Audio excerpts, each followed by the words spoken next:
الحمد لله نحمده ونستعينه ونؤمن به ونتوكل عليه ونعوذ بالله من شرور أنفسنا ومن سيئات أعمالنا من يهده الله فلا مضل له ومن يضلله فلا هادي له وأشهد أن لا إله إلا الله وحده لا شريك له وأشهد أن محمدا عبده ورسوله أرسله بالهدى ودين الحق ليظهره على الدين كله ولو كره المشركون اللهم صل على محمد وعلى آل محمد كما صليت على إبراهيم وعلى آل إبراهيم اللهم بارك على محمد وعلى آل محمد كما باركت على إبراهيم وعلى آل إبراهيم إنك حميد مجيد أما بعد فإن خير الحديث كتاب الله وخير الهدي هدي محمد صلى الله عليه وسلم وشر الأمور محدثاتها وكل بدعة ضلالة أعوذ بالله من الشيطان الرجيم بسم الله الرحمن الرحيم يا أيها الذين آمنوا اتقوا الله حق تقاته ولا تموتن إلا وأنتم مسلمون أعوذ بالله من الشيطان الرجيم يا أيها الذين آمنوا اتقوا الله وقولوا قولا سديدا يصلح لكم أعمالكم ويغفر لكم ذنوبكم ومن يطع الله ورسوله فقد فاز فوزا عظيما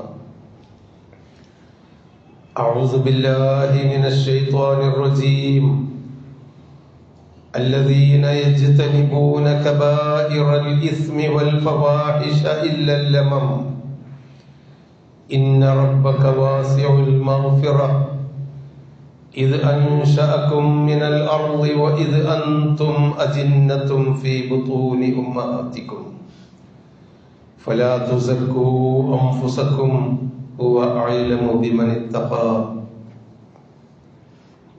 ബഹുമാനിയായ സഹോദരന്മാരെ സഹോദരികളെ, അല്ലാഹുവിനെ സൂക്ഷിച്ചുകൊണ്ട് ജീവിക്കുവാനും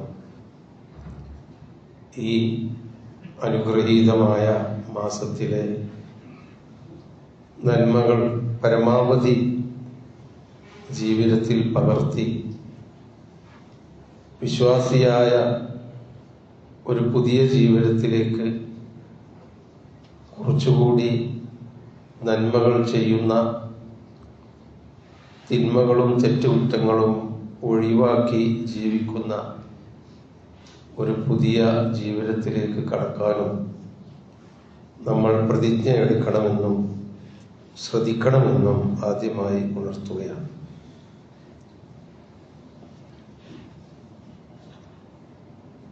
ഓരോ നോമ്പുകാരനും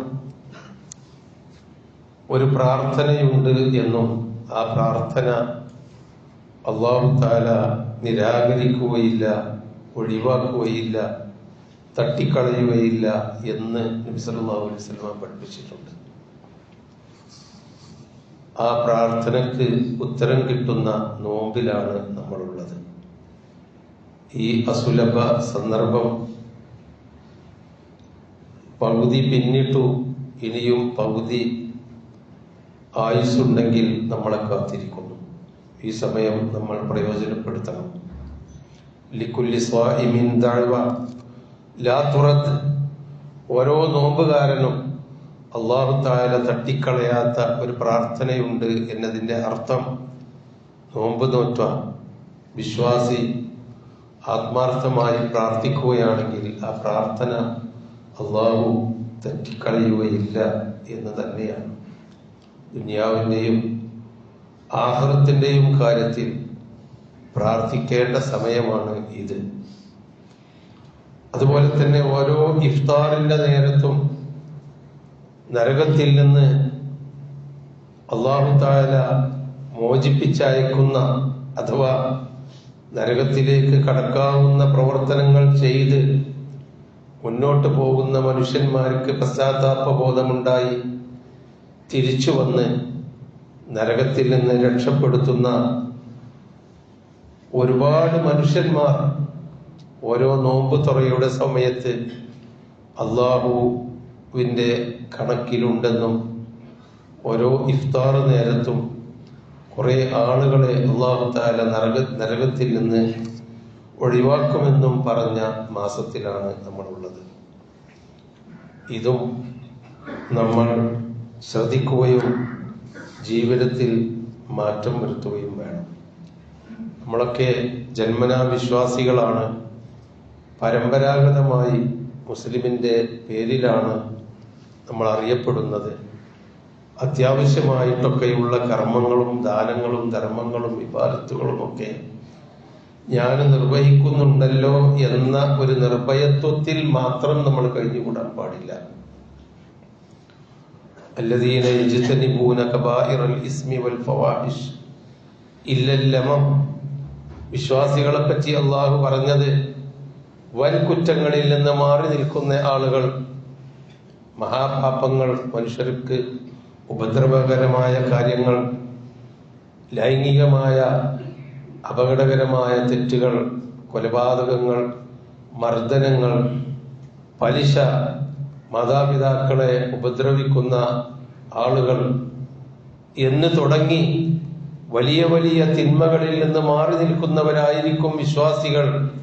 ഇല്ലല്ലമം, എന്നാൽ മാനുഷികമായ പിഴവുകളൊക്കെ അവരിൽ നിന്ന് വന്നേക്കാം. അതൊക്കെ അല്ലാഹു തആല പുറത്തു കൊടുക്കുകയും ചെയ്യും. ഇന്ന റബ്ബക വാസിഉൽ മഗ്ഫിറ, നിന്റെ റബ്ബ് ഏറ്റവും വിശാലമായി പുറത്തു കൊടുക്കുന്നവനാണ്. വഅലമ ബിക്കും ഇദ് അൻശഅകും മിനൽ അർളി വഇദ് അൻതും മജിന്നത്തും ഫീ ബുതൂനി ഉമ്മാതികും. നിങ്ങളെ ഭൂമിയിൽ നിന്നുണ്ടാക്കിയപ്പോൾ ആ ഭൂമിയിൽ നിന്നുണ്ടായ ബീജം ഉമ്മമാരുടെ ഗർഭപാത്രത്തിൽ ഒരു ഗർഭസ്ഥ ശിശുവായിരിക്കുന്ന കാലം മുതൽ നിങ്ങളെപ്പറ്റി കൃത്യമായി പരിചയമുണ്ട് അള്ളാഹുവിനെ. ഫലാ തുസക്കു അൻഫുസക്കും, അതുകൊണ്ട് ഞാൻ നല്ലവനാണെന്ന് നിങ്ങൾ ആരും സ്വയം നന്നാവേണ്ടതില്ല, സ്വയം നല്ലവനാണെന്ന് കരുതേണ്ടതില്ല. വഅലമു ബിമനിത്തഖ, ആരാണ് സൂക്ഷ്മതയുള്ളവനെന്ന് അള്ളാഹുവിനറിയാം. സഹോദരങ്ങളെ, ഇതൊരു താക്കീത് കൂടിയാണ്. ഞാൻ തരക്കേടില്ല എന്ന ചിന്തയല്ല നമുക്ക് വേണ്ടത്. അത് അള്ളാഹുവാണ് തീരുമാനിക്കേണ്ടത്. ആരൊക്കെ തരക്കേടുണ്ട്, ആരൊക്കെ തരക്കേടില്ല എന്ന്.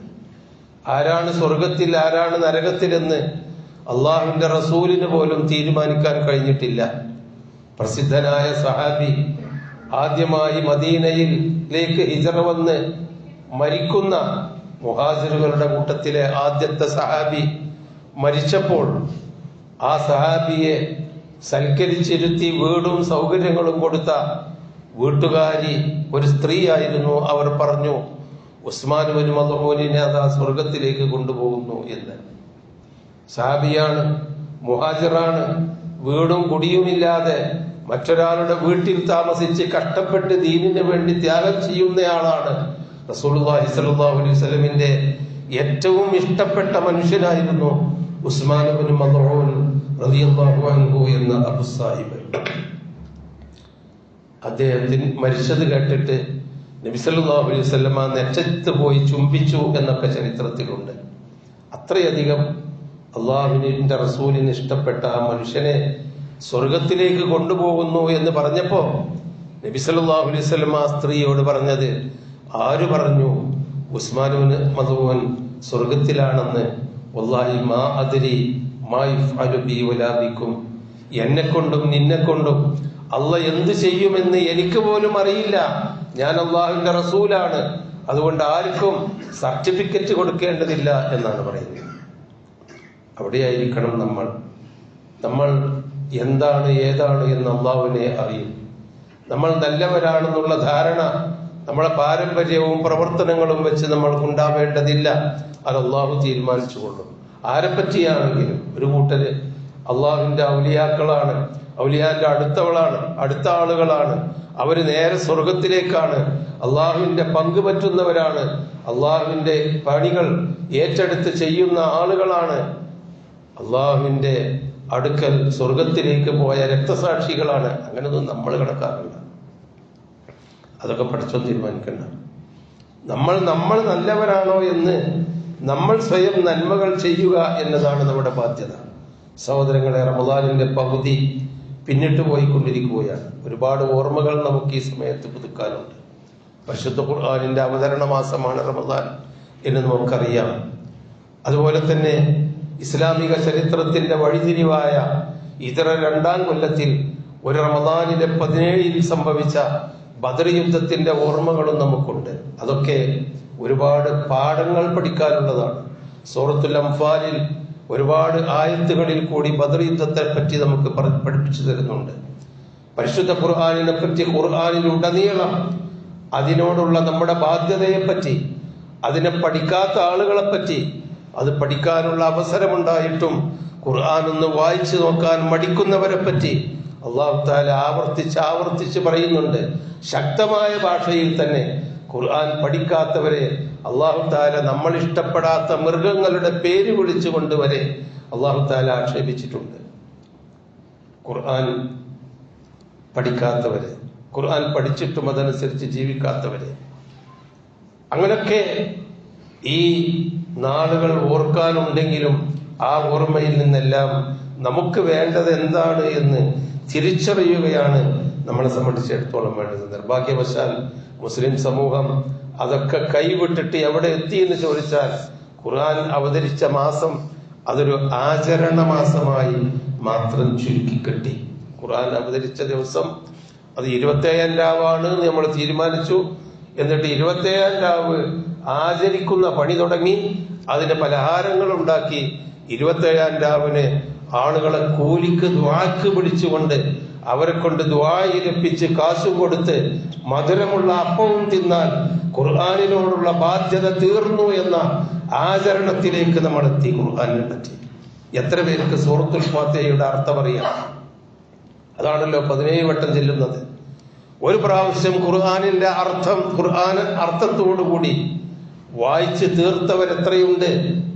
എവിടെയാണ്? നമുക്ക് സമയമില്ലാത്തതാണോ? സൗകര്യമില്ലാത്തതാണോ? അവസരങ്ങളില്ലാത്തതാണോ?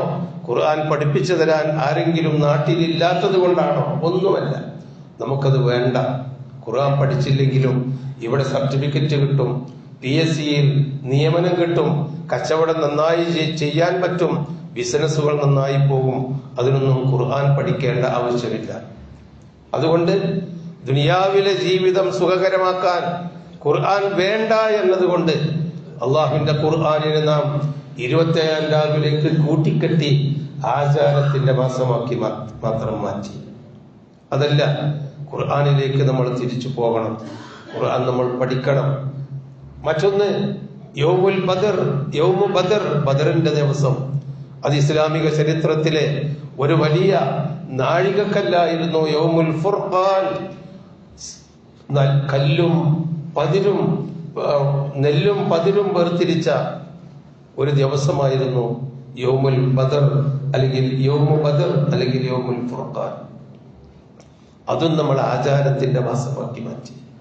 ഉളഹിയത്ത് പോലും മറക്കാൻ അല്ലാഹു തആല നിർബന്ധമാണെന്ന രൂപത്തിൽ കൽപ്പിച്ച ഉളഹിയത്ത് പോലും ബലികർമ്മം നടത്താൻ കയ്യിൽ കാശില്ലാത്തവന് ബദറിൽ ബലികർമ്മം നടത്തി മാംസവും തിന്ന് ബദറിന്റെ ഓർമ്മ, ഒരുപാട് മാംസങ്ങൾ ചിഹ്നിച്ചതറിയ ബദറിന്റെ മണ്ണിനെ പറ്റി ഓർക്കുന്നത് മൃഗങ്ങളുടെ മാംസം തിന്ന് അതിന് വേണ്ട ആചാരങ്ങൾ നടത്തിയിട്ടാണ്. അതും ആചാരമാക്കി മാറ്റി. അവിടെ നമ്മൾ തിരിച്ചു പോകണം. നമ്മൾ ഇസ്ലാമിലേക്ക് വരണം. എന്തായിരുന്നു ബദർ? നബി സല്ലല്ലാഹു അലൈഹി വസല്ലമയെ ആക്രമിക്കാൻ വേണ്ടി മക്കത്ത് 13 കൊല്ലം സഹിക്കാൻ ഇരിക്കപ്പൊറുതിയും കിടക്കപ്പൊറുതിയും കൊടുക്കാത്തത് കൊണ്ടാണ് സ്വന്തം രാജ്യത്തിൽ നിന്ന് നബി സല്ലല്ലാഹു അലൈഹി വസല്ലമ മദീനയിലേക്ക് നാടുവിട്ടത്. സഹാബിമാര് സമ്പാദിച്ച സമ്പാദ്യം മുഴുവനും പലപ്പോഴും മക്കളെയും ഭാര്യമാരെയും കൂടെ കൂട്ടാൻ മുശ്രിക്കീങ്ങൾ അനുവദിച്ചില്ല ഹിജ്റ പോയപ്പോൾ. അങ്ങനെ ദുരിതം അനുഭവിച്ച ഒരു ജീവിതത്തിന് ശേഷം മദീനയിലേക്ക് പലായനം ചെയ്ത് അവിടെ കൊടിയേറിയപ്പോഴാണ് മുശ്രിക്കീങ്ങൾ അവിടെയും നിങ്ങളെ കടന്നുറങ്ങാൻ അയക്കില്ല എന്ന് കരുതി ശത്രുക്കൾ വന്നത്. സർവശക്തിയും ഉപയോഗിച്ച് അവരെ തടുക്കാൻ മുസ്ലിങ്ങൾക്ക് കഴിയുമായിരുന്നില്ല. മുശ്രിക്കീങ്ങൾ 1000 ആളുകളാണ് വന്നത്. അവർ യുദ്ധത്തിന് വന്നത് ആയുധമായി മാത്രമായിരുന്നില്ല. ഒരു ദിവസം 10 ഒട്ടകം വീതം അറുത്തു തിന്നാനുള്ള അവർ കോപ്പ് കൂട്ടിയാണ് വന്നത്. അവർക്ക് ആഘോഷമായിരുന്നു ബദർ. ഒരു ദിവസം ബദറിലേക്ക് വരുന്ന മുശ്രിക്കീങ്ങൾ അറുത്തു തിന്നിരുന്നത് 10 ഒട്ടകത്തിനെയായിരുന്നു എന്ന് പറയുന്നു. 1000 ആളുകൾക്ക് 700 കുതിരകളുണ്ടായിരുന്നു അവരുടെ കയ്യിൽ. അവർ കുതിരപ്പടയാളികളായിരുന്നു. അബൂജഹലിന്റെ നേതൃത്വത്തിൽ വന്നപ്പോ എല്ലാവരും ആഭരണം അണിഞ്ഞൊരുങ്ങി വരണമെന്നാണ് പറഞ്ഞത്. കാരണം അവർക്ക് ബദർ ആഘോഷമായിരുന്നു. അബൂജഹൽ പറഞ്ഞത്, പാട്ടുപാടുന്ന പെണ്ണുങ്ങളൊക്കെ നമ്മളെ കൂടെ മദീനയിലേക്ക് വരണം, നമ്മളെ യാത്രയിൽ പാട്ടും കേട്ടു പോകണം മദീനയിലേക്ക്, എന്നിട്ട് മദീനയിൽ ചെന്ന് മുഹമ്മദിനെയും അനുയായികളെയും തുരത്തണം. അങ്ങനെ ആഘോഷത്തോടു കൂടിയാണ് അവർ വന്നത്. പാട്ടും പാടി മദ്യം കഴിയാവുന്നത്ര കരുതി വെക്കണം, തിരിച്ച് മക്കത്തെത്തുവോളം മദ്യം കഴിച്ച് ആസ്വദിക്കണമെന്ന ആഹ്വാനം കേട്ടിട്ടാണ് അവർ ബദറിലേക്ക് വന്നത്. അങ്ങനെയാണ് മുശ്രിക്കീങ്ങളുടെ അവസ്ഥ ഉണ്ടായിരുന്നത്. എന്നാലോ മുസ്ലിമീങ്ങൾ 300-ൽ പരം ആളുകൾ, 313 എന്നൊക്കെ കാറിന്റെ നമ്പറിന് വേണ്ടി എണ്ണുന്നത് ശരിയല്ല. ചരിത്രത്തിൽ അങ്ങനെ കൃത്യമായി ഇല്ല. 300-ൽ പരം, 317, 316, 319 ഒക്കെ, അതിൽ 13, 14 ഒക്കെ ഉണ്ട്. 300-ൽ പരം ആളുകൾ, അതാണ് ചരിത്രം. ആ 300-ൽ പരം ആളുകളുടെ കയ്യിൽ 200 കുതിരകൾ അവരുടെ കയ്യിലുണ്ടായിരുന്നു. ശത്രുക്കളുടെ 700 അല്ല, 200. എന്നാൽ മുസ്ലിമീങ്ങളുടെ കയ്യിൽ 2 കുതിരകളാണ് ഉണ്ടായിരുന്നത്. യുദ്ധത്തിന് ആവശ്യമായിരുന്നതാണല്ലോ കുതിരകൾ. 2 എണ്ണം. അതിന് പകരം 200 അപ്പുറത്തുള്ളത്. 300-ന് പകരം 1000 അവരുടെ അടുക്കലുണ്ടായിരുന്നത്. ഉടുത്ത തുണിക്ക് മറിച്ചുടുക്കാൻ മദീനയിലേക്ക് യുദ്ധം കഴിഞ്ഞ് തിരിച്ചെത്തിയിട്ട് വേണം. ആ ഉടുത്ത തുണി മാത്രമേ ഉണ്ടായിരുന്നുള്ളൂ. മുഹാജിറുകളായ ആളുകൾക്ക് മദീനത്തൊരു വീടുണ്ടായിരുന്നില്ല. അവർ വീട്ടിൽ നിന്നല്ല ഇറങ്ങിപ്പോന്നത്, പള്ളിയിലെ ചെരുവിൽ നിന്നാണ് അവർ യുദ്ധത്തിലേക്ക് പുറപ്പെട്ടത്. പലരും മറ്റുള്ളവരുടെ വീട്ടിൽ താമസിക്കുന്ന അവസ്ഥയിൽ ആ വീടുകളിൽ നിന്നാണ് ഇറങ്ങിപ്പുറപ്പെട്ടത്. ആയുധമുണ്ടായിരുന്നില്ല അവരുടെ കയ്യിൽ. ഹിജ്റ വന്നത് മുതൽ ശരിക്ക് ഭക്ഷണം കഴിക്കാനുള്ള വകയുണ്ടായിരുന്നില്ല. മെലിഞ്ഞൊട്ടിയ പട്ടിണിപ്പാവങ്ങളായിരുന്നു അവർ. പക്ഷേ ഇരിക്കപ്പൊറുതിയില്ല, കിടക്കപ്പൊറുതിയില്ല. മുസ്ലിമായി എന്നതിന്റെ പേരിൽ ഞങ്ങൾക്ക് മദീനത്തും താമസിക്കാൻ കഴിയില്ലെങ്കിൽ മരിച്ചാലും അഭിമാനത്തെയും ആദർശ സ്വാതന്ത്ര്യത്തെയും സംരക്ഷിക്കണമെന്ന പ്രതിബദ്ധതയോടുകൂടിയാണ് അവർ ബദർ എന്ന സ്ഥലത്തെത്തിയത്. അതാണ് ബദർ യുദ്ധം. പക്ഷേ അല്ലാഹു തആല പറഞ്ഞു, നിങ്ങൾ ഭയപ്പെടേണ്ടതില്ല. റസൂൽ പ്രാർത്ഥിച്ചു, അല്ലാഹുമ്മ ഇൻതഹ്ലിക ഹാദിഹിൽ ഉസാബ ഫലൻ തുഅബദ ഫിൽ അർദ്. അല്ലാഹുവേ, ഈ ദുർബലരായ കൊച്ചു സംഘത്തെ നീ നശിപ്പിച്ചാൽ, ഞങ്ങൾ ഇവിടെ വെച്ച് മരിച്ചു പോയാൽ ലാ ഇലാഹ ഇല്ലല്ലാഹ് എന്ന് പറഞ്ഞുകൊണ്ട് അള്ളാഹുവിനെ മാത്രം ആരാധിക്കുന്ന ആളുകൾ ഭൂമിയിൽ ബാക്കിയുണ്ടാവില്ല. അതുകൊണ്ട് ഞങ്ങളെ തൗഹീദ് ഇവിടെ നിലനിൽക്കണമെങ്കിൽ, ലാ ഇലാഹ ഇല്ലല്ലാഹയെ ഇവിടെ നിലനിർത്തണമെങ്കിൽ ഞങ്ങൾ ബദറിൽ മരിച്ചു പോകരുത് എല്ലാവരും. അതാണ് റസൂലുള്ളാഹ് അള്ളാഹുവിനോട് ചെയ്ത ക്ലെയിം. തൗഹീദിന്റെ ക്ലെയിമായിരുന്നു. ഞങ്ങൾ അള്ളാഹുവിനെ മാത്രം ആരാധിക്കുന്നവരാണ്, വേറെ ആരുമില്ല. അള്ളാഹുവിന് വിശ്വസിക്കുന്നവർ തന്നെയാണ് ഖുറൈശികളും. അബൂജഹൽ ബദറിലേക്ക് പുറപ്പെട്ടത് കഅബയിൽ നിന്നാണ്. കഅബയിൽ നിന്നാണ് യാത്ര തിരിച്ചത്. കഅബയുടെ കില്ല പിടിച്ച് അബൂജഹൽ പ്രാർത്ഥിച്ചിരുന്നു, അല്ലാഹുവേ അഖ്തഉന നസബൻ, ഞങ്ങളുടെ കൂട്ടത്തിൽ ഞങ്ങളെ റഹ്മൻ, ഞങ്ങളുടെ കുടുംബ ബന്ധം തകർക്കുന്ന ഈ മുഹമ്മദും അനുയായികളും, വആതാനാ ബിമാ ലാ യുറഫ്, ഞങ്ങൾക്കൊന്നും അറിയാത്ത ഒരു പുതിയ മതവുമായി ലാ ഇലാഹ ഇല്ലല്ലാഹുമായി വന്ന മുഹമ്മദ്, അവനെ ഫഅഹിനിഹി അൽ ഗദാത, ഈ ബദറിന്റെ പകലിൽ അവനെ നശിപ്പിക്കണം പഠിച്ചോനെ. പഠിച്ചോനോട് പ്രാർത്ഥിച്ചിട്ട് തന്നെയാണ് പറഞ്ഞത് അബൂജഹൽ. അബൂജഹൽ നിരീശ്വരവാദിയായിരുന്നില്ല. അബൂജഹൽ അള്ളാഹുവിന്റെ വിശ്വാസം ഉണ്ടായിരുന്നു. അതുകൊണ്ട് അള്ളാഹുവിനെ പിടിച്ച് കഅബയുടെ കില്ല പിടിച്ച് അള്ളാഹുവിനോടാ പറഞ്ഞത്, കുടുംബ ബന്ധം നശിപ്പിച്ചു മുഹമ്മദ്, ഞങ്ങളറിയാത്ത ഒരു മതം, ഞങ്ങൾ ഒരുപാട് ദൈവങ്ങളെ ആരാധിക്കുന്നുണ്ട്, ഞങ്ങൾ ഒരുപാട് ആളുകളെ പഠിച്ചവരല്ലാത്തവരെ വിളിച്ചു പ്രാർത്ഥിക്കുന്നുണ്ട്. ഇവൻ പറയുന്നത് അള്ളാഹുവിനെ മാത്രം വിളിച്ചു പ്രാർത്ഥിക്കാനേ പാടുള്ളൂ എന്ന്. ഇത് ഞങ്ങൾ അറിയാത്ത മതമാണ്. അതുകൊണ്ട് ഈ പകൽ സമയത്ത്, ഈ രാവിലെ പുലർച്ചെ സമയത്ത് അവനിനി നശിപ്പിക്കണം എന്ന് പറഞ്ഞിട്ടാ പോകുന്നത്, പ്രാർത്ഥിച്ചിട്ട്. ആ പ്രാർത്ഥന അല്ലാഹു തആല സ്വീകരിച്ചു എന്നാണ് ഫകാന ഹുവൽ മുസ്തഫ്തൻ. അതാണ് ചരിത്രം.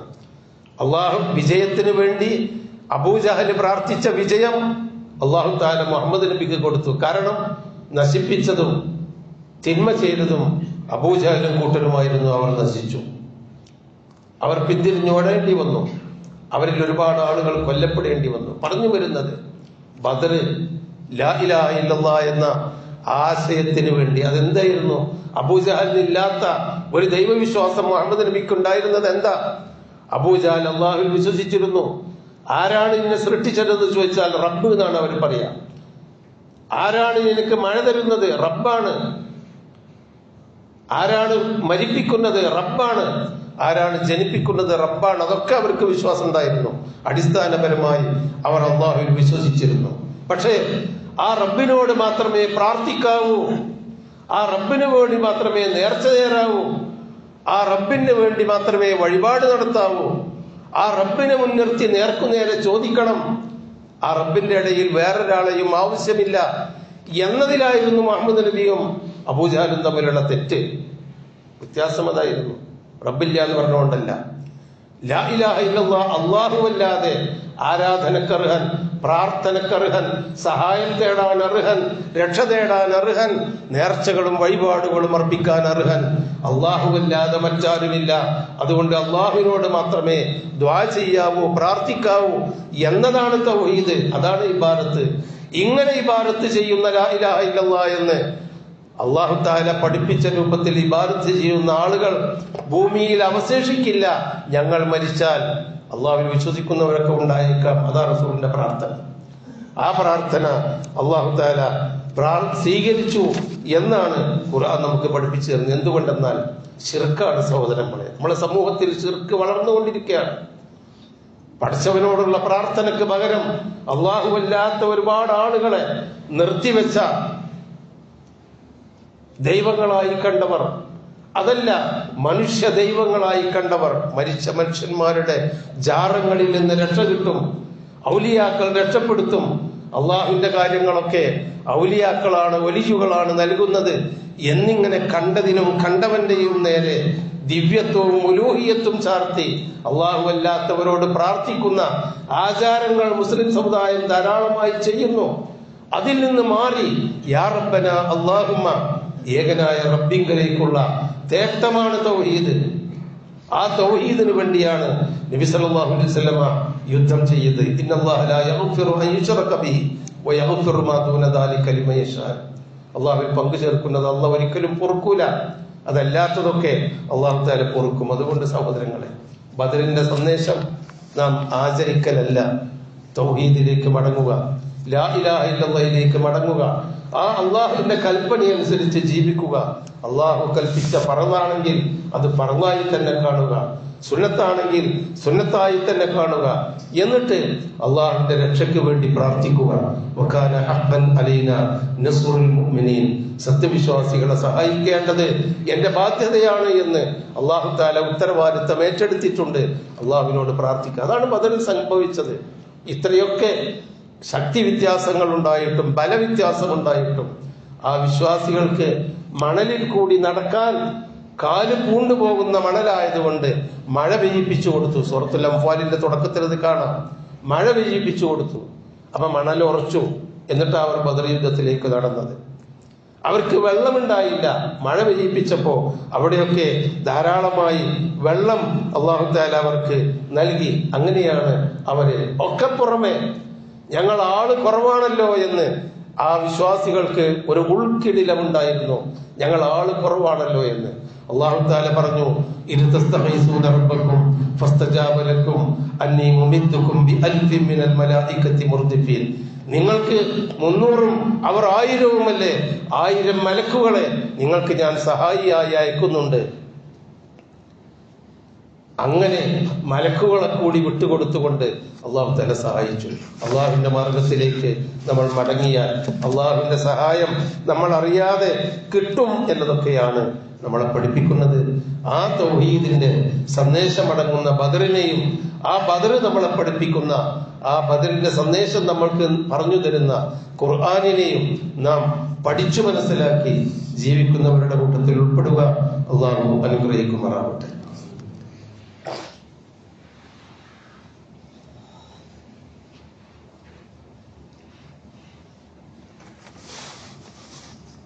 അൽഹംദുലില്ലാഹ് വസ്സലാത്തു വസ്സലാമു അലാ റസൂലില്ലാഹ് വഅലാ ആലിഹി വസഹ്ബിഹി അൽഫായിസീന ബിറളില്ലാഹി അമ്മാ ബഅദ്.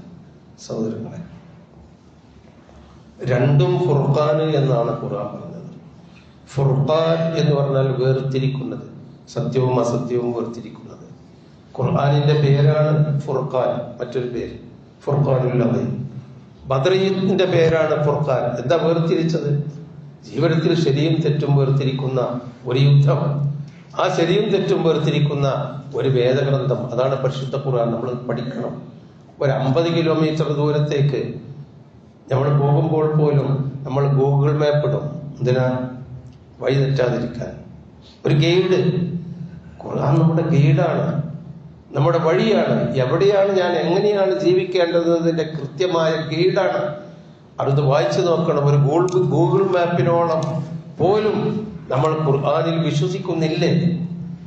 അതിന് അത്ര പോലും ആ ഡൗൺലോഡ് ചെയ്ത് ഗൂഗിൾ മാപ്പ് നമ്മുടെ ഫോണിൽ ഡൗൺലോഡ് ചെയ്തെടുക്കുന്ന അത്രയെങ്കിലും പരിശുദ്ധ ഖുർആനിനെ, അതിന്റെ ആശയം നമ്മുടെ മനസ്സിലേക്ക് ഡൗൺലോഡ് ചെയ്ത് പഠിക്കാൻ നമ്മൾ തയ്യാറാവുന്നില്ലെങ്കിൽ എത്രമാത്രം പിന്നിലാണ് നമ്മൾ എന്ന് നമ്മൾ ആലോചിച്ച് നോക്കുക. സഹോദരങ്ങളെ, അള്ളാഹുവിന്റെ സഹായം കിട്ടണമെങ്കിൽ ഖുർആനിലേക്ക് മടങ്ങണം. നല്ല സന്ദേശങ്ങൾ നമ്മൾ ഉൾക്കൊള്ളണം. പശ്ചിമേഷ്യ വളരെ ഗുരുതരമായ അവസ്ഥയിൽ കൂടി നീങ്ങിക്കൊണ്ടിരിക്കുന്നു. പക്ഷേ നമ്മളോടൊക്കെ ഉറ്റവരും ഉടയവരും അവിടെയുണ്ട്. ഈ പത്രങ്ങളിൽ കാണിക്കുന്ന അത്രമാത്രം ബേജാറുകളൊന്നും അവിടെ ഇല്ല. അതിലൊന്നും നമ്മൾ അങ്ങനെ ഉമ്മമാരും ഉപ്പമാരും പ്രയാസപ്പെടേണ്ടതൊന്നുമില്ല. അവിടെ തീയും പുകയും പൊട്ടലും ചീറ്റലും ഒക്കെ ഉണ്ട്. അവരുടെ നേരെ, അമേരിക്കയുടെ നേരെ ഇറാൻ അയക്കുന്ന ആ ബേസുകളിലേക്ക് അയക്കുന്ന പല ആയുധങ്ങളും അതിനെ തടുക്കുക മാത്രമാണ് ഈ പൊട്ടലും ചീറ്റലും. അതിന്റെ ഇടയിൽ ചില്ലറ പരിക്കുകളോ ഒക്കെ ഉണ്ട് എന്നല്ലാതെ നമ്മൾ ജോലി ചെയ്യുന്ന നമ്മുടെ ഉറ്റവരുടെയും ഉടയവരുടെയും നേരെയുള്ള ഒരു നേരിട്ടുള്ള യുദ്ധമൊന്നും അവിടെ നടക്കുന്നില്ല. മുസ്ലിം രാജ്യത്തെ നേതാക്കളും പറയുന്നത് അതൊക്കെ ഈ മീഡിയകൾ കെട്ടിച്ചമച്ചുണ്ടാക്കുന്നതാണ്. എങ്കിലും മനുഷ്യ സമൂഹം കെടുതിയെ നേരിടുന്നുണ്ട്. ആ കുട്ടികളും മുതിർന്നവരും വലിയവരുമൊക്കെ. നമ്മളെ സംബന്ധിച്ചിടത്തോളം അതിലുള്ളത് ആര് ശരി ആര് തെറ്റ് എന്നതല്ല. ഇസ്രായേൽ എന്ന രാഷ്ട്രം, ഗ്രേറ്റ് ഇസ്രായേൽ എന്ന് പറഞ്ഞ് 2 ഹറമുകൾ വരെ ഇസ്രായേലിന്റെ പരിധിക്കുള്ളിലാണ് എന്ന് പ്രഖ്യാപിച്ചുള്ള ഒരു നീക്കത്തിന്റെ ശ്രമത്തിൽ തുടക്കമാണ് ഇത് എന്ന് നമുക്കൊക്കെ മനസ്സിലാകുന്നുണ്ട്. കാര്യങ്ങൾ നോക്കിയാൽ ഈസാ നബി അലൈഹിസ്സലാം ആകാശത്തിൽ നിന്ന് ഇറങ്ങി വരുന്നതിന്റെ മുമ്പ് ഈ ഭൂമി പാകമാക്കുകയാണെന്നാണ് ജൂതന്മാരുടെ മിഥ്യാധാരണ. അതാണ് അവർ പ്രചരിപ്പിച്ചുകൊണ്ടിരിക്കുന്നത്. യഥാർത്ഥത്തിൽ പരിശുദ്ധ ഹദീസുകൾ പരിശോധിച്ച് നോക്കിയാൽ, പ്രവാചകൻ സല്ലല്ലാഹു അലൈഹി വസല്ലമിന്റെ പ്രവചനങ്ങൾ നോക്കിയാൽ ജൂതന്മാർ നശിപ്പിക്കപ്പെടും. അവരെത്ര ശക്തിയുണ്ടെങ്കിലും അവരെ പിന്തുണക്കുന്നവർ അവരെ കൈയൊഴിക്കും. ജൂതന്മാർ ഇവിടെ നശിക്കും എന്നത് തന്നെയാണ് പരിശുദ്ധ ഹദീസുകൾ നമ്മളെ പഠിപ്പിക്കുന്നത്. പക്ഷെ കാത്തിരുന്ന് കാണണം എന്ന് മാത്രം. അപ്പോ ഊഹാപോഹങ്ങൾക്കോ ആരുടെയെങ്കിലും ഭീഷണികൾക്കോ അല്ല നമ്മൾ വഴിപ്പെടുകയും പ്രയാസപ്പെടുകയും ചെയ്യേണ്ടത്. നമ്മൾ മനുഷ്യ സമൂഹത്തെ, അത് ഏത് വർഗങ്ങളും ജാതികളുമാണെങ്കിലും മനുഷ്യ സമൂഹത്തെ കെടുതികളിൽ നിന്ന് രക്ഷപ്പെടുത്താൻ അള്ളാഹുവിനോട് എപ്പോഴും പ്രാർത്ഥിച്ചു കൊണ്ടിരിക്കുക. അള്ളാഹു എല്ലാ കെടുതികളിൽ നിന്നും, മാരകമായ യുദ്ധങ്ങളിൽ നിന്നും, രോഗങ്ങളിൽ നിന്നും, അതിനെ തുടർന്നുണ്ടാകുന്ന സാമ്പത്തികവും രാഷ്ട്രീയവുമായ എല്ലാ പ്രയാസങ്ങളിൽ നിന്നും മനുഷ്യ സമൂഹത്തിന് രക്ഷ നൽകുമാറാവട്ടെ. നമ്മിൽ നിന്ന് പരിശുദ്ധ റമളാൻ സ്വീകരിച്ച് നരകത്തിൽ നിന്ന് മോചിപ്പിക്കപ്പെടുന്നവരുടെ കൂട്ടത്തിൽ അള്ളാഹു നമ്മളെല്ലാം ഉൾപ്പെടുത്തുമാറാവട്ടെ. അള്ളാഹു നമ്മുടെ പ്രാർത്ഥനകൾ സ്വീകരിച്ച് ഉത്തരം നൽകുമാറാവട്ടെ. രോഗികളും കഷ്ടപ്പെടുന്നവരുമായ ധാരാളം ആളുകൾ ദുആ കൊണ്ട് വസിയത്ത് ചെയ്തിട്ടുണ്ട്. അവർക്കൊക്കെ അള്ളാഹുവെ നീ ശമനവും സുഖവും ആഫിയത്തും നൽകി അനുഗ്രഹിക്കണമേ. നമ്മിൽ നിന്ന് മരിച്ചുപോയ മാതാപിതാക്കൾ, കുടുംബങ്ങൾ, ബന്ധുക്കൾ, സുഹൃത്തുക്കൾ എല്ലാവർക്കും അല്ലാഹു തആല ബർസഖിയായ നല്ല ജീവിതം നൽകുകയും നമ്മയും അവരെയും ജന്നാത്തുൽ ഫിർദൗസിൽ ഒരുമിച്ച് കൂട്ടുകയും ചെയ്യണമേ.